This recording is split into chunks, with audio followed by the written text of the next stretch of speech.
Working within a short period of time is something you have to expect when moving into this industry.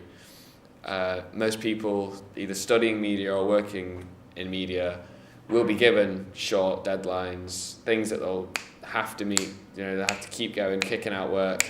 It has been really challenging working in a short period of time, but I do enjoy it because you're always busy. You've never got a time for a rest.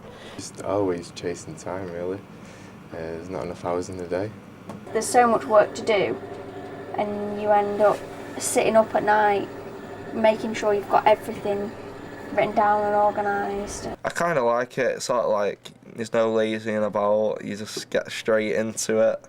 I don't know. It's sort of get a lot of Lucozade down you, and you'll come out with a good product. The difference with working with the outside broadcast is that you're out and about, and it's actually quite different to being in the studio, because in the studio everything is set up for you. It's very different working outside the studio, because you've got to think about every little detail, and if you forget one tiny thing, you can hold up the entire crew. The most unexpected thing about working on a live broadcast has probably been the scale. It's been a lot more hectic and harder than working in the studio, purely because we're using quite a lot of equipment as well, so we have to make sure the equipment's available and then transport the equipment to the location that we need to film at, and then bring the equipment back and make sure that first and foremost that we've got the footage on the tape to be able to use in the edit. The pre-production stages for me have been pretty hectic because I've just been getting quite a lot of tapes thrown at me to ingest for the VTs. Pre-production stages have been a bit hectic for me basically. They've been obviously going down, working out camera angles for all the auditorium and everything. Pre-production stages have been quite fun but quite hard work at the same time. It's been quite long days and taking some work back home to do as well, but it's been mainly fun. The amount of preparation that you have to do I think is the most unexpected thing. The more broadcasts you do in the future, the more confidence you'll get and better you'll get at it. I am happy with my job role as vision mixer. I did really want that job. Also as interviewer, I like to get involved with the cast, question them, get their feelings on it. I am happy at being PA because it's what I wanted to do. I found it very good in the studio life, like in PA. What camera for I'm not really happy about because it's too much hard work. I mean, lugging it around, but luckily I've got someone else that can help me with it. I have been back here trying to get all the wiring diagrams done and checking that the equipment works. I do love connecting stuff up and watching it all work together. I wanted to be the production manager, and we had names pulled out of a hat kind of thing, and then I won. The job as an editor involves collecting tapes, digitising the tapes, and then processing footage, cutting it up, and then producing the final product. My job role involves hand-holding the fourth camera in order to get low-angle shots of the pantomime production.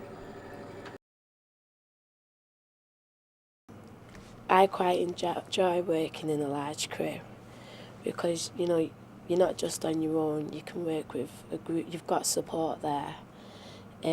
Probably the thing I do find quite difficult is you're having to rely on people, and I can only really rely on myself, but working in a large crew, I've grown to rely on other people, and then, if someone lets you down, you've got another member of crew there to support you. The big thing that I found hard about working in a large crew is how fragmented people get, because we try and all staying up to date with each other and keep each other up to date with what we're doing, but it's difficult because when different parts of the crew are off doing different things, then it's easy to forget where people are and what people have told you and to tell people things. So.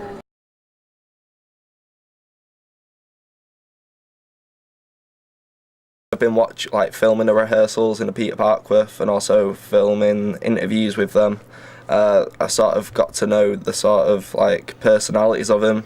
Some of them are really giddy and some of them are really dark and deep, but then once they're on the stage they're totally different characters. I'm really excited that the pantomime's being broadcast live. I mean, this is an opportunity for the cast, and ourselves to be seen by, the whole world. It's really exciting. It's not a problem, really. You've got to do that in this game, really. I think it's quite a good opportunity for us to show our skills and to show that we're capable of making a good show. Not just the people in the theatre can watch it, people online can watch it, and they can see my lovely shots what I am creating with my camera.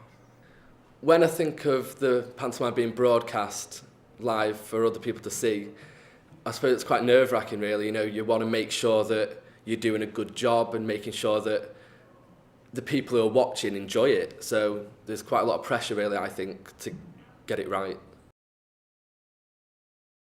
I'm really looking forward to doing more outside broadcasts in the future, filming different stuff than, say, just 1+1 in the studio. Yeah, it's good. It's facing challenges that you wouldn't be able to face in the studio, so it makes you work harder and improves your skills. I'm not nervous about the pantomime whatsoever. I think it'll be really cool to do. I'm more excited than nervous.